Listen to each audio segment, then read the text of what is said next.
फिर से बता रहे हैं, हमको प्रूव करना है √3 इज एन इरेशनल नंबर। आपने इसका उल्टा लेट किया, इसका उल्टा लेट किया कि √3 इज अ रेशनल नंबर। ऐसा करने से √3 की वैल्यू a/b के इक्वल हो गई, जहां a और b दोनों को प्राइम हैं। ठीक है, ये दोनों आपके को प्राइम हैं। Taking square of both side करने से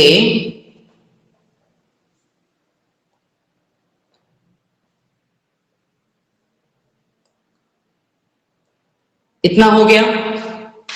ठीक है, तो इससे हो गया कि 1/2 की पावर 2 की पावर से कैंसिल हो गई, 3 आ गया, a² b²।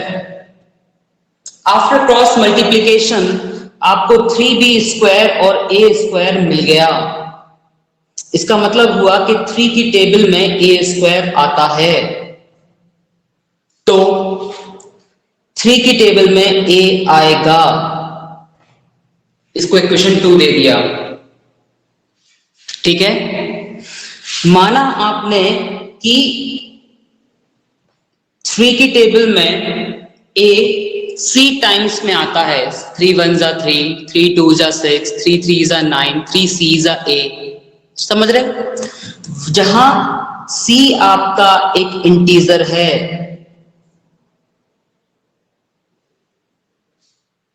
ठीक है, आगे बढ़ते हैं। Taking square of both side करने से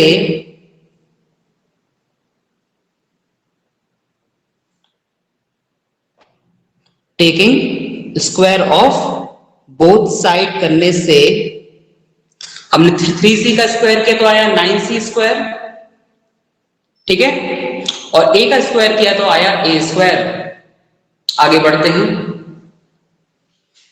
a² की वैल्यू आप जानते हैं कि 3b² होती है।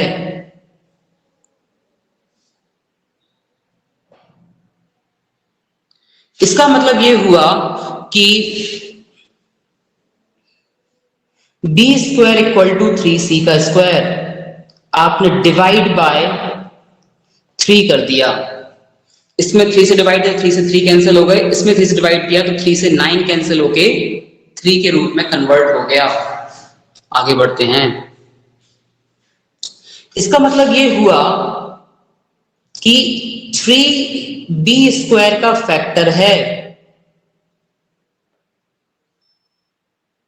तो 3b का भी फैक्टर होगा। कैसे? 3 × c² टाइम इज b², यानी कि 3 की टेबल में b² आता है, यानी कि 3b² का फैक्टर है। यानी कि सपोज करो b की वैल्यू 81 है, तो 3 की टेबल में 81 है, यानी कि 9 का स्क्वायर आ रहा है, तो 9 तो ऑलरेडी आएगा ही आएगा। ठीक है, तो इसको इस रूप में आप लोग समझ सकते हैं। ऑलराइट, आगे बढ़ते हैं। तो 3 is the common factor of a and b। ये बात हम इक्वेशन 2 और 3 से बोल सकते हैं। इक्वेशन 2 और 3 हमको कहता है, इक्वेशन 2 कह रहा था कि 3 की टेबल में a आता है, 3 की टेबल में b आता है, 3a का फैक्टर है, 3b का फैक्टर है, तो 3a और b दोनों का कॉमन फैक्टर है। अगर 3 दोनों का कॉमन फैक्टर है, hence a and b are not coprime. ठीक है, अगर a और b कोप्राइम नहीं है, यानी उनका SCF 1 ना हो के 3 है, तो a/b is not a rational number. अगर a/b is not a rational number, hence √3 = a/b is not a rational number, so it is contradicted that root 3 is a rational number, so root 3 is an irrational number आपका prove हो गया। अब ये 4 line दोबारा समझो। मैंने कहा ए और बी का कॉमन फैक्टर 3 है, यानी कि HCF 1 नहीं है, यानी कि ए और बी को प्राइम नहीं है। तो a अपॉन बी जब को प्राइम नहीं है तो वो तुम्हारे रेशनल भी नॉट यानी नहीं है। तो ये पूरा जो स्टेटमेंट हमने स्टार्टिंग में माना था वो भी रेशनल नहीं होगा।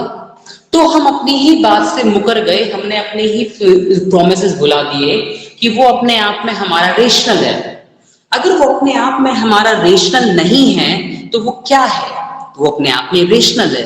तो इस वे में हम इसको प्रूव कर सकते हैं। होमवर्क है आपका कि आपको रूट 11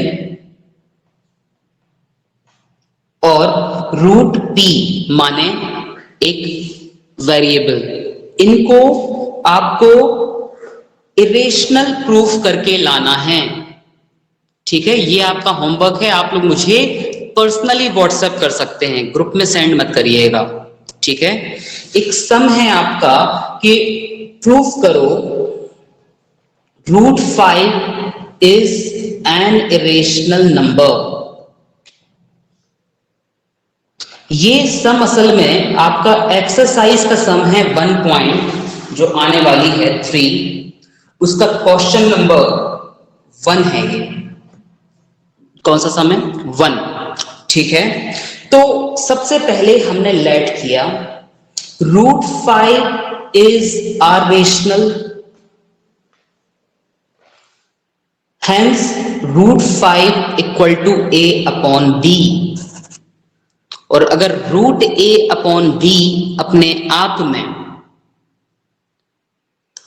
रेशनल है तो रूट 5 का square equal to a upon b का square, taking square of both side लिख दो, where a and b are coprime, taking square of both side. ठीक है, तो ये सब बकवास आप लोग लिख देना। 5 का स्क्वायर करोगे तो 5 आ जाएगा बेटे, क्योंकि आपने रूट 5 का स्क्वायर किया है, यानी root 5 multiply root 5, the answer is 5। Root sign हट जाते हैं। आसान भाषा में रूट 5 का मतलब होता है 5 के ऊपर 1/2 की पावर, और उस सब के ऊपर 2 की power. 1/2 and 2 are multiplied because power के ऊपर power, then power are multiplied. When power are multiplied, then 2/2 हो जाएगी उसकी पावर, यानी कि 1 की पावर हो जाएगी, यानी 5 के ऊपर 1 की पावर आ जाएगी, which means वो 5 बन जाएगा। दोबारा नहीं बताऊंगा। ठीक है, आगे बढ़ते हैं। ये हो जाएगा a square upon B square. अगर ये a square upon B square हो गया तो ये हो जाएगा 5b square equal to a square. ये a स्क्वायर की एक वैल्यू है जो कि आपको बाद में काम आएगी। इसका मतलब ये हुआ कि 5 का टेबल b स्क्वायर टाइम पढ़ते हैं तो वो स्क्वायर आता है, यानी कि 5 is the factor of a square. ये फैक्टर का सिंबल होता है, ये जो डंडा बना होता है ना, ये फैक्टर का सिंबल होता है, आपको पता होना चाहिए। ठीक है, इस वजह से 5 is the factor of a, क्योंकि जब वो a स्क्वायर का है तो वो a का भी होगा। ये इक्वेशन अगला है। ठीक है, यानी कि 5 का टेबल अगर हम c टाइम पढ़ें तो वैल्यू a आएगी, जहां c इज एन इंटीजर, यानी कि 5 1 जा 5, 5 2 जा 10, 5 3 जा 15, 5 6 जा 8। बात समझ में आ रही है? तो c अपने आप से एक इंटीजर है जिसका मल्टीप्लाई अगर हम 5 में करते हैं या 5 तक हम उसका टेबल पढ़ते हैं तो हमको a मिल जाता है। आगे बढ़े, इसका स्क्वायरिंग किया तो आया हमारा 25c square, taking square of both sides. ठीक है बच्चे, a स्क्वायर 5c स्क्वायर क्या हो जाएगा? क्या हो जाएगा, ये हो जाएगा कि ए स्क्वायर की वैल्यू रखनी पड़ेगी। ए स्क्वायर इक्वेशन 1 से 5b स्क्वायर था, थोड़ा फ्लैशबैक में लेके चलें। A square equal to 5b square, a square equal to 5b square from 1, ये हो जाएगा b square equal to 5c square divide by 5। ठीक है, हमने दोनों तरफ 5 से डिवाइड दे दिया, तो ये बन गया हमारा 5 की टेबल में बी स्क्वायर आता है, 5 की टेबल में बी आएगा। Equation 3, 5 is the common factor of A and B from 2 and 3। इसी तरह से आपको रूट 11 लगा के लाना है घर से, और रूट P। सर P कैसे करेंगे, एक बार करना चालू करोगे तो करते जाओगे, रुकोगे नहीं। ठीक है, ये मेरा विश्वास है। When I can do it, so you can also do it। ठीक है, from 2 and 3 we can say what 5 is the common factor of A and B। When 5 is the common factor of A and B, then A upon B, A and B are not co-prime। When A and B are not co-prime, then A upon B is not a rational number। So root 5 equal to A upon B is not a rational number। It is contradicted, इस बात पर विवाद हो जाता है, it is contradicted that root 5 is a rational number, कि हमने उसको रेशनल नंबर माना है, इस बात पर विवाद हो जाता है, झगड़ पड़ते हैं वो दोनों। Hence root 5 is an irrational number।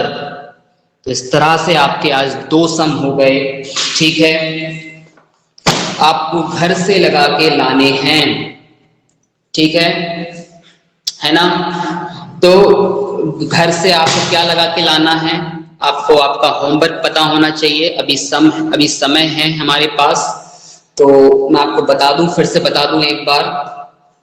घर से आपको रूट 11 और रूट P माने पैरॉट का इरेशनल होना प्रूफ करके लाना है। ठीक है, एक एग्जाम्पल है बच्चों, यहाँ पे हम देख लेंगे। क्वेश्चन एग्जाम्पल 10 है, ये थोड़ा जूम कर दूं मैं आपके लिए। ये कह रहा है कि 5 माइनस रूट 3 अपने आप में इरेशनल है, प्रूफ करो। बच्चों इसमें इतनी सारी गणित, इतनी सारी अंग्रेजी, इतने सारे ब्रैकेट्स, इतने सारे नियम लिखने की जरूरत नहीं पड़ेगी। मुश्किल से जितना लिख रहे थे अब तक रूट 2, रूट 3, रूट 5 में, उसका आधा लिखना है हमको, लेकिन लिखना है क्योंकि प्रूफ करना है, क्योंकि एग्जाम में आना है। जी हाँ, 1.3 आने वाली एक ऐसी एक्सरसाइज है जो एग्जाम में भर भर के आती है। ठीक है, तो हम प्रयास करेंगे कि अगर हम ये लगा रहे हैं तो हमसे कोई भी प्रकार की मुश्किल, परेशानी, दुविधा, प्रॉब्लम ना हो। ठीक है, इसके लिए जरूरी है कि डेली कम से कम 12 सवाल लगाएं। मेरा नियम माने, इस चीज को कंठस्थ कर लें कि 12 सम लगाने हैं।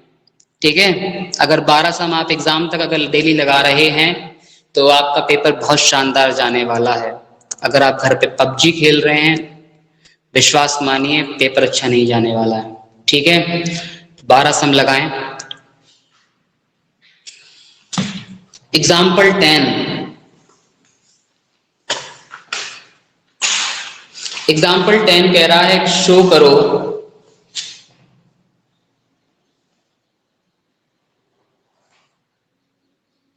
शो करो 5 minus root 3 is an irrational number. ठीक है, तो ये बात हमको प्रूफ करनी है। ठीक है, हम आगे बढ़ते हैं इसको लेके। तुमने लेट किया 5 minus root 3 is a rational number. इस वजह से 5 root 3 equal to a upon b हो गया, जहां a and b are coprime. ठीक है, आफ्टर ट्रांसपोजिंग हमारा हो जाएगा 5a minus b equal to root 3। After transposing root 3 RHS में चला गया, a अपॉन b LHS में आ गया। ऐसा कर देने से क्या हो गया? ऐसा कर देने से क्या हो गया?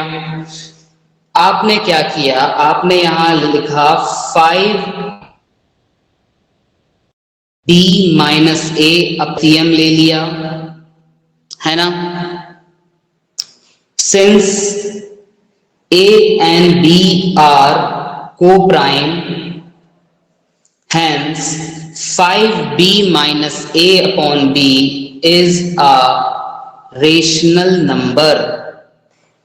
So root 3 is a rational number क्योंकि वो उसके इक्वल में है। Rational number equal to rational number, है ना। बट यहां लिखो it is contradicted to the point we know that root 3 is an irrational number, hence 5 minus root 3 is an irrational number। Meaning ये हुआ इसका, बट से सुनो या यहां से सुनो कि यहां 5b और a आ रहा है, इसका मतलब है कि ये रेशनल नंबर है क्योंकि a और b आपके को प्राइम है। अगर वो आपके को प्राइम है तो 5b माइनस a यानी कि पूरा का पूरा पॉलिनोमियल हमारा क्या बन जाता है? रेशनल। यानी इसके इक्वल की चीज भी रेशनल बन जाती है, जो कि एक कॉन्ट्राडिक्शन पॉइंट है कि इसके पहले वाले सम्स में आप सीख चुके हो, जान चुके हो कि रूट 3 रेशनल नहीं है, वो इरेशनल है। तो जब वो इरेशनल है तो अब तक हम लोग क्या कर रहे थे? नकली जिंदगी जी रहे थे। ठीक है, तो हमने उसको कॉन्ट्राडिक्टेड बोल दिया कि तुम पर विवाद है, तुम पे कोर्ट केस लगा है। ठीक है, तो इस तरह से आप लोग इस चीज को कर सकते हो। Got this? अब समझ में आ रहा है? तो इसके साथ ही ये हमारा एग्जाम्पल जो है, जो हो रहा था अब तक, वो पूरा हो गया है। एग्जाम्पल 10 था। एग्जाम्पल 11 आपका होमवर्क रहेगा। आप 3 रूट 2 को सॉल्व करके लाएं। इतनी पढ़ाई का आपको PDF इसी टीचमेंट ऐप पर अपलोड कर दिया जाएगा। तब तक के लिए शब्बा खैर, अपना ध्यान रखें। Bye bye.